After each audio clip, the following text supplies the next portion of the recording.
Hi hello ಸ್ನೇಹಿತರೆ, ಎಲ್ಲರಿಗೂ ಮಾಸ್ಟಡಿ academy ಚಾನಲ್ಗೆ ಮತ್ತೊಮ್ಮೆ ಸ್ವಾಗತ. ಸ್ನೇಹಿತರೆ, ಈ ಒಂದು ವಿಡಿಯೋದಲ್ಲಿ ಕರ್ನಾಟಕ TET, GPSTR, PSTR ಹೀಗೆ ಎಲ್ಲ ಸ್ಪರ್ಧಾತ್ಮಕ ಪರೀಕ್ಷೆಗಳಿಗಾಗಿ ಕನ್ನಡ ವ್ಯಾಕರಣದ ಮೇಲೆ ಬರಬಹುದಾದಂಥ ಒಂದು ಮಾದರಿ ಪ್ರಶ್ನೆಗಳನ್ನು ಈ ಒಂದು ವಿಡಿಯೋದಲ್ಲಿ ಡಿಸ್ಕಷನ್ ಮಾಡ್ತಾ ಹೋಗೋಣ.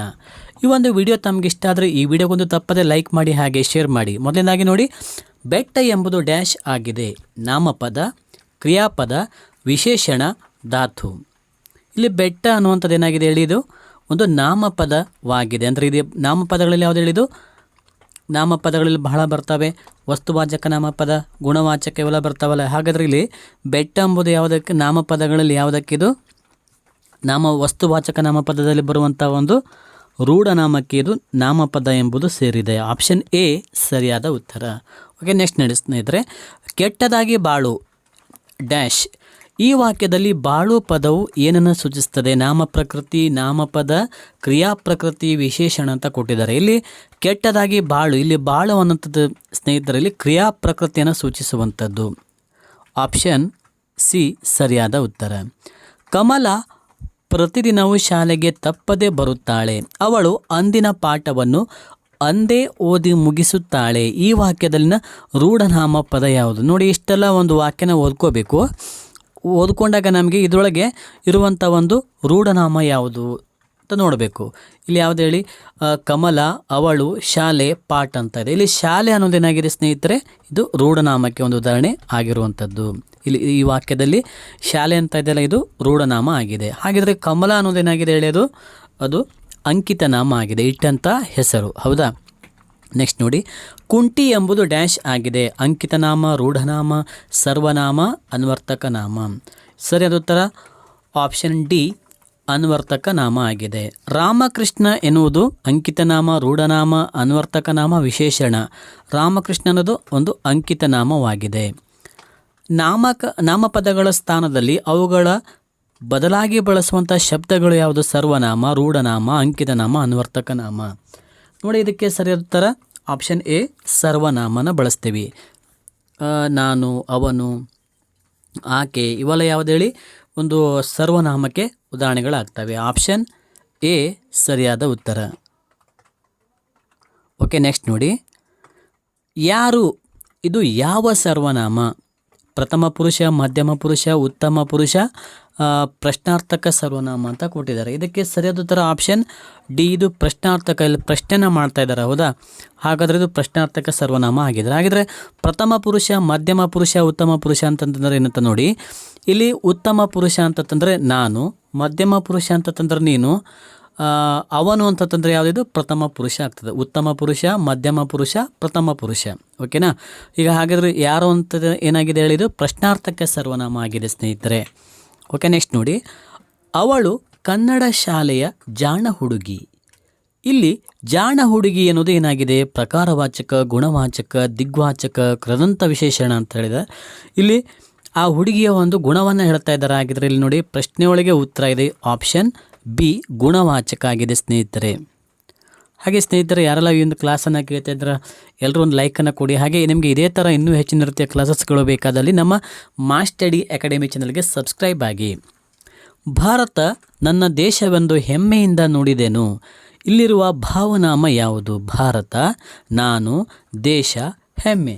ಇಲ್ಲಿ ಇರುವಂಥ ಭಾವನಾಮ ಹೆಮ್ಮೆ ಅನ್ನೋದೇನಾಗಿದೆ, ಇಲ್ಲಿ ಒಂದು ಭಾವನಾಮ ಆಗಿರುವಂಥದ್ದು ಸ್ನೇಹಿತರೆ.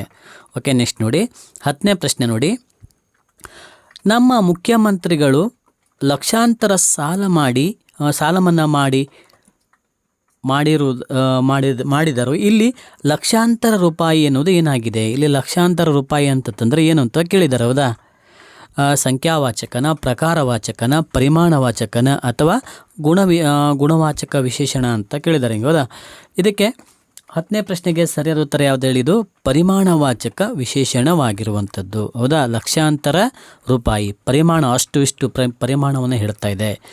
ನೆಕ್ಸ್ಟ್ ನೋಡಿ, ಆ ಹುಡುಗಿ ನಗುಮುಖದವಳಾಗಿದ್ದಾಳೆ. ಇಲ್ಲಿ ನಗುಮುಖವು ಎನ್ನುವುದು ಗುಣವಾಚಕ, ಕೃದಂತ ವಿಶೇಷಣ, ದಿಗ್ವಾಚಕ ಅಂತ ಕೊಟ್ಟಿದ್ದಾರೆ. ಇದಕ್ಕೆ ಸರಿಯಾದ ಉತ್ತರ ಆಪ್ಷನ್ ಸಿ, ಇದು ಕೃದಂತ ವಿಶೇಷಣ ಆಗಿದೆ ಸ್ನೇಹಿತರೆ. ಕೃದಂತ ವಿಶೇಷಣ. ಓಕೆ, ನೆಕ್ಸ್ಟ್ ನೋಡಿ, ಹಿಮಾಲಯ ಪರ್ವತ ಭಾರತದ ಉತ್ತರ ಭಾಗದಲ್ಲಿದೆ. ಇಲ್ಲಿ ಉತ್ತರ ಎನ್ನುವುದು ಸಂಖ್ಯಾವಾಚಕ, ಅನ್ವರ್ತಕ ನಾಮ, ಪ್ರಕಾರವಾಚಕ, ದಿಗ್ವಾಚಕ. ಇಲ್ಲಿ ಉತ್ತರ ಅನ್ನುವಂಥದ್ದು ಏನಾಗಿದೆ ಅಂತ ಕೇಳಿದ್ದಾರೆ. ಹೌದಾ, ಇಲ್ಲಿ ದಿಕ್ಕನ್ನು ಸೂಚಿಸ್ತಾ ಇದೆ. ಹಾಗಾಗಿ ಇದು ಆಪ್ಷನ್ ಡಿ ದಿಗ್ವಾಚಕ ಆಗಿದೆ ಸ್ನೇಹಿತರೆ. ಅಭಿಮಾನಿ ಎಂಬುದು ಡ್ಯಾಶ್ ಆಗಿದೆ. ರೂಢನಾಮ, ಅಂಕಿತನಾಮ, ಸರ್ವನಾಮ, ಅನ್ವರ್ತಕ ನಾಮ. ಇಲ್ಲಿ ಅಭಿಮಾನಿ ಅನ್ನೋದು ಏನಾಗಿದೆ ಅಂತಂದರೆ ಇಲ್ಲಿ ಆಪ್ಷನ್ ಡಿ ಅನ್ವರ್ತಕ ನಾಮವಾಗಿದೆ. ನೆಕ್ಸ್ಟ್ ನೋಡಿ, ಕನ್ನಡ ವಾಕ್ಯದಲ್ಲಿ ವಿಶೇಷಣದ ಸ್ಥಾನ ನಾಮಪದದ ಮುಂದೆ, ನಾಮಪದದ ಹಿಂದೆ, ಕ್ರಿಯಾವಿಶೇಷಣದ ಹಿಂದೆ, ಕ್ರಿಯಾವಿಶೇಷಣದ ಮುಂದೆ ಅಂತ ಕೇಳಿದ್ದಾರೆ. ಹೌದಾ, ಸರಿಯಾದ ಉತ್ತರ ಆಪ್ಷನ್ ಬಿ ನಾಮಪದದ ಹಿಂದೆ ಅದನ್ನು ಬಳಸಬೇಕು. ಆಪ್ಷನ್ ಬಿ ಸರಿಯಾದ ಉತ್ತರ ಸ್ನೇಹಿತರೆ. ಓಕೆ, ನೆಕ್ಸ್ಟ್ ನೋಡಿ, ನೀವು ಏಕೆ ಬಂದಿರಿ ಎಂಬಲ್ಲಿ ನೀವು ಎಂಬುದು ಪ್ರಥಮ ಪುರುಷ ಬಹುವಚನ, ಮಧ್ಯಮ ಪುರುಷ ಬಹುವಚನ, ಉತ್ತಮ ಪುರುಷ ಬಹುವಚನ, ಮೇಲಿನ ಯಾವುದೂ ಅಲ್ಲ. ಈಗಾಗಲೇ ನಾನು ಹೇಳಿದೆ ಇದನ್ನ. ಈಗ ನೋಡಿ ಸರಿಯಾದ ಉತ್ತರ ಯಾವುದು ನೋಡಿ, ಆಪ್ಷನ್ ಬಿ ಇದು ಮಧ್ಯಮ ಪುರುಷ ಬಹುವಚನ ಆಗಿದೆ. ನೀನು ಅಂತಂತಂದರೆ ಮಧ್ಯಮ ಪುರುಷ ಏಕವಚನ, ನೀವು ಅಂತ ತಂದಾಗ ಮಧ್ಯಮ ಪುರುಷ ಬಹುವಚನ ಆಗುತ್ತೆ. ಓಕೆ, ನೆಕ್ಸ್ಟ್ ನೋಡಿ, ಈಗ ನೋಡಿ ಕ್ರಿಯಾಪದದ ಮೇಲಿರುವಂಥ ಪ್ರಶ್ನೆಗಳನ್ನು ನೋಡ್ತಾ ಹೋಗೋಣ. ಕ್ರಿಯಾಪದದ ಮೂಲ ರೂಪಕ್ಕೆ ಡ್ಯಾಶ್ ಎನ್ನುತ್ತಾರೆ. ಏನಂತ ಕರೀತಾರೆ? ಕ್ರಿಯಾಪದದ ಮೂಲ ರೂಪಕ್ಕೆ ಧಾತು ಅಂತ ಕರೀತಾರೆ. ಆಪ್ಷನ್ ಬಿ ಸರಿಯಾದ ಉತ್ತರ. ಓಕೆ, ನೆಕ್ಸ್ಟ್ ನೋಡಿ, ಮಗು ಕುಣಿಯುತ್ತಾ ಬೀದಿಗೆ ಹೋಯಿತು.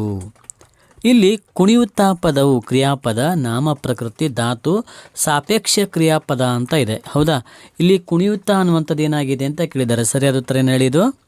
ಸಾಪೇಕ್ಷ ಕ್ರಿಯಾಪದ ಆಗ್ತದೆ. ಸಾಪೇಕ್ಷ ಕ್ರಿಯಾಪದ ಆಪ್ಷನ್ ಡಿ. ಕೆಳಗಿನವುಗಳಲ್ಲಿ ಯಾವುದು ಸಹಜ ಧಾತು ಅಲ್ಲ?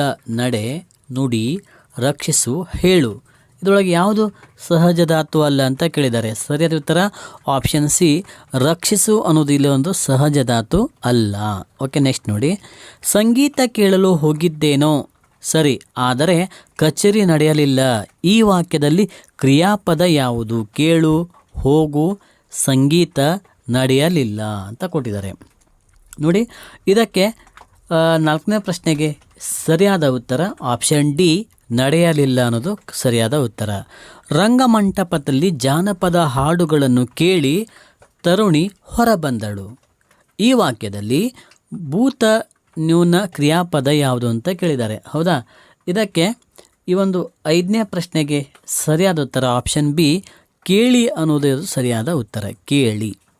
ಓಕೆನಾ, ನೆಕ್ಸ್ಟ್ ನೋಡಿ, ನೆಗೆದನು ಎಂಬುದು ಡ್ಯಾಶ್ ಕ್ರಿಯಾಪದ. ಅಪೂರ್ಣ ಕ್ರಿಯಾ ವರ್ತಮಾನ ಕಾಲ, ಪೂರ್ಣ ಭೂತಕಾಲ, ಭೂತ ನಿರಂತರ, ಅಭೂತ ಅಂತ ಕೊಟ್ಟಿದ್ದಾರೆ.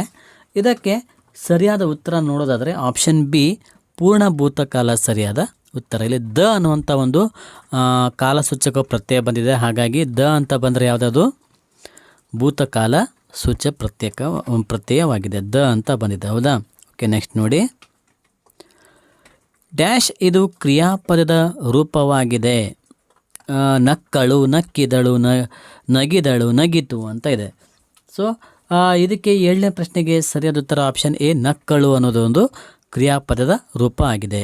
ಹೂಡಿದನು, ಇಲ್ಲಿ ದ ಅನ್ನುವಂಥ ಒಂದು ಕ್ರಿಯಾಪದ ಬಂದಿದೆ. ಭೂತಕಾಲ, ಅಪೂರ್ಣ ಭೂತಕಾಲ, ಭವಿಷ್ಯದ ಕಾಲ, ವರ್ತಮಾನ ಕಾಲ. ಇದಕ್ಕೆ ಸರಿಯಾದ ಉತ್ತರ ಆಪ್ಷನ್ ಎ ಇದು ಭೂತಕಾಲವಾಗಿದೆ.